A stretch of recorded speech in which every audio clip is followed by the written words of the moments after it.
Aujourd'hui, les mots démocratie, liberté et égalité ne servent qu'à duper les peuples. Aucune nation ne progresse avec ce genre d'idées.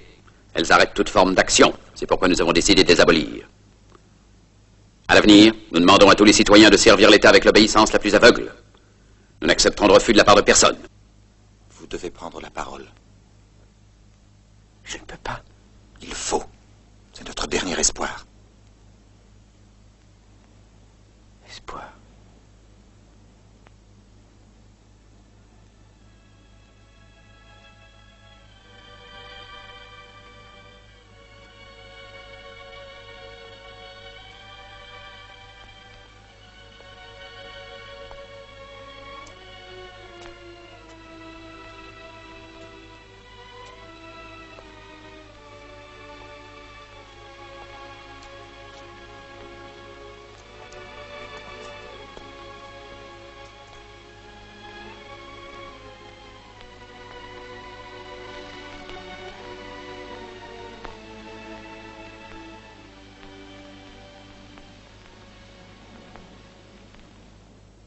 Je suis désolé, mais je ne veux pas être empereur. Ce n'est pas mon affaire.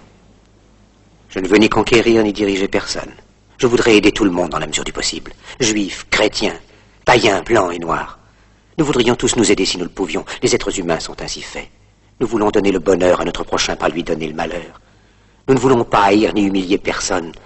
Dans ce monde, chacun de nous a sa place et notre terre est bien assez riche. Elle peut nourrir tous les êtres humains. Nous pouvons tous avoir une vie belle et libre.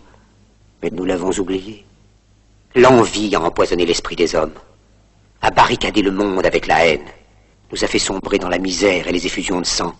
Nous avons développé la vitesse pour nous enfermer en nous-mêmes. Les machines qui nous apportent l'abondance nous laissent dans l'insatisfaction. Notre savoir nous a fait devenir cyniques. Nous sommes inhumains à force d'intelligence. Nous ne ressentons pas assez et nous pensons beaucoup trop. Nous sommes trop mécanisés et nous manquons d'humanité. Nous sommes trop cultivés et nous manquons de tendresse et de gentillesse. Sans ces qualités humaines, la vie n'est plus que violence.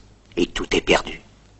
Les avions, la radio nous ont rapprochés les uns des autres. Ces inventions ne trouveront leur vrai sens que dans la bonté de l'être humain, que dans la fraternité, l'amitié et l'unité de tous les hommes. En ce moment même, ma voix atteint des millions de gens à travers le monde. Des millions d'hommes, de femmes et d'enfants désespérés, victimes d'un système qui torture les faibles et emprisonne les innocents. Je dis à tous ceux qui m'entendent, ne désespérez pas. Le malheur qui est sur nous n'est que le produit éphémère de l'avidité, de l'amertume de ceux qui ont peur des progrès qu'accomplit l'humanité. Mais la haine finira par disparaître, et les dictateurs mourront, et le pouvoir qu'ils avaient pris au peuple va retourner au peuple. Et tant que les hommes mourront, la liberté ne pourra pas périr. Soldats, ne vous donnez pas à ces brutes, à une minorité qui vous méprise et qui fait de vous des esclaves, en régiment toute votre vie, et qui vous dit ce qu'il faut faire et ce qu'il faut penser, qui vous dirige, vous manœuvre, se sert de vous comme chair à canon, et qui vous traite comme du bétail. Ne donnez pas votre vie à ces êtres inhumains, ces hommes-machines, avec une machine à la place de la tête et une machine dans le cœur. Vous n'êtes pas des machines, vous n'êtes pas des esclaves, vous êtes des hommes. Des hommes avec tout l'amour du monde dans le cœur. Vous n'avez pas de haine, sinon pour ce qui est inhumain, ce qui n'est pas fait d'amour. Soldats, ne vous battez pas pour l'esclavage, mais pour la liberté. Il est écrit dans l'Évangile, selon saint Luc, le royaume de Dieu est dans l'être humain, pas dans un seul humain, ni dans un groupe d'humains, mais dans tous les humains, en vous.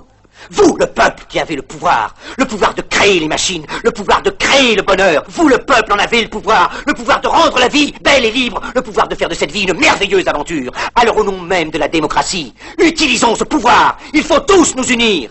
Il faut nous battre pour un monde nouveau, décent et humain, qui donnera à chacun l'occasion de travailler, qui apportera un avenir à la jeunesse et à la vieillesse la sécurité. Ces brutes vous ont promis toutes ces choses pour que vous leur donniez le pouvoir. Ils mentaient. Ils n'ont pas tenu leurs merveilleuses promesses. Jamais ils ne le feront. Les dictateurs s'affranchissent en prenant le pouvoir, mais ils font un esclave du peuple. Alors il faut nous battre pour accomplir toutes leurs promesses. Il faut nous battre pour libérer le monde, pour renverser les frontières et les barrières raciales, pour en finir avec l'avidité, avec la haine et l'intolérance. Il faut nous battre pour construire un monde de raison, un monde où la science et le progrès mèneront tous les hommes vers le bonheur. Soldats, au nom de la démocratie, unissons-nous tous!